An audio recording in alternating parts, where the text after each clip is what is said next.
E essa atenuante é chamada de co-culpabilidade. Porque no presente caso, a defensoria vislumbra o quê?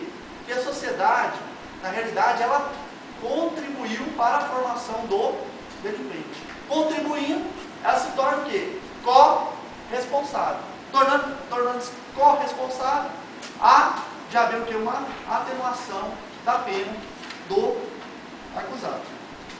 E aí,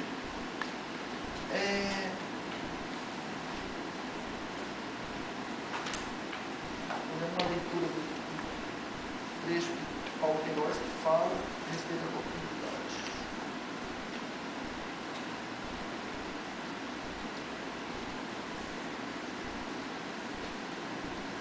O treinador Paulo Queiroz, procurador regional da República em Brasília, membro do Ministério Público, dizendo o seguinte a respeito da culpabilidade. A chamada co-culpabilidade não é senão uma dimensão do próprio conceito de culpabilidade, enquanto circunstância legal, a atenuar ou agravar a pena, conforme o caso. Uma vez que se a culpabilidade é exigibilidade maior ou menor a ser aferida, tomando em conta as múltiplas variáveis do caso concreto. Tal há de ser menor quanto aquele que comete o delito previsto por condições socioeconômicas especialmente diversas.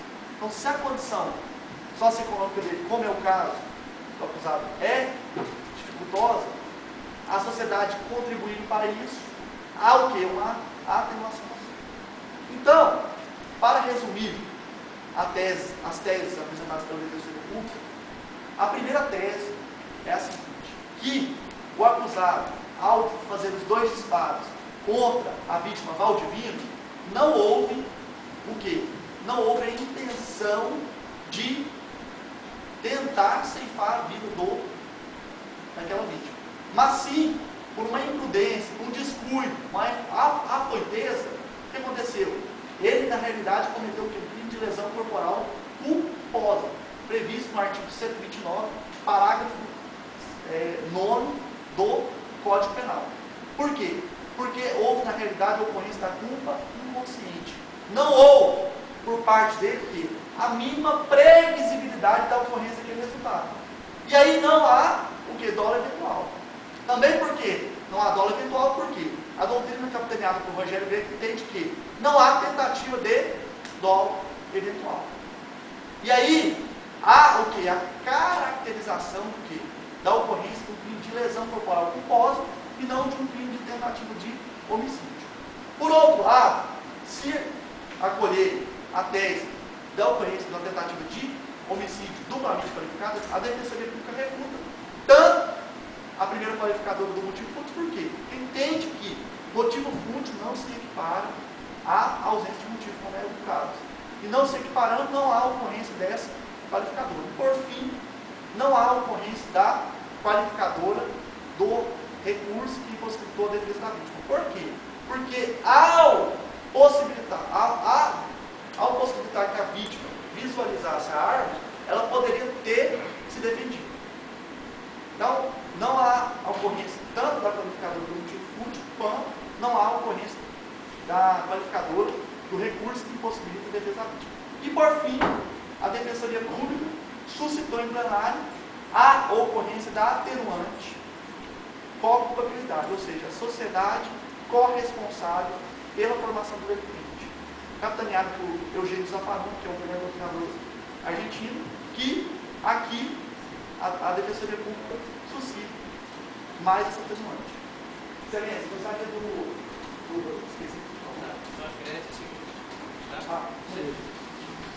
Ao serem indagados na sala secreta, vão ser lidos aos senhores os seguintes quesitos. Primeiro quesito, no dia 21 de setembro de 2002, por volta das 19 horas, na lanchonete fim de tarde, localizada na Avenida Cuiabá, esquina com a rua Frederico Westphalen, número 144 deste município, de Primavera do Leste, a vítima Valdivino Ferreira de Oliveira sofreu as lesões descritas no auto exame de corpo ali, mapa topográfico foi 30.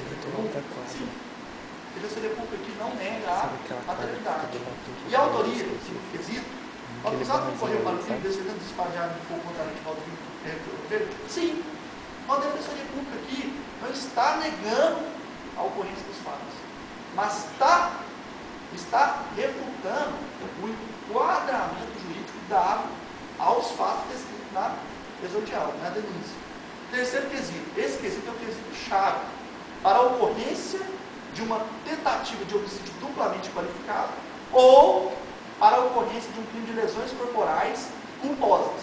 E ele diz o seguinte: assim agindo o acusado deu início à execução de um crime de homicídio que somente não se consumou por circunstâncias alheias à sua vontade, resposta que a defensoria pública entende plausível ao caso é não. Por quê? Porque na realidade ele não teve a previsibilidade do resultado, tendo ocorrido o quê? Uma culpa inconsciente. Tendo ocorrido a culpa inconsciente, a ocorrência de um crime configurado de lesões corporais culposas, e não um crime de tentativa de homicídio duplamente qualificado. Então a resposta mais correta na concepção da defesa é a resposta não. Caso vossas excelências entendam o contrário, vai ser indagado uma tese, um quarto quesito: o jurado absolve o acusado.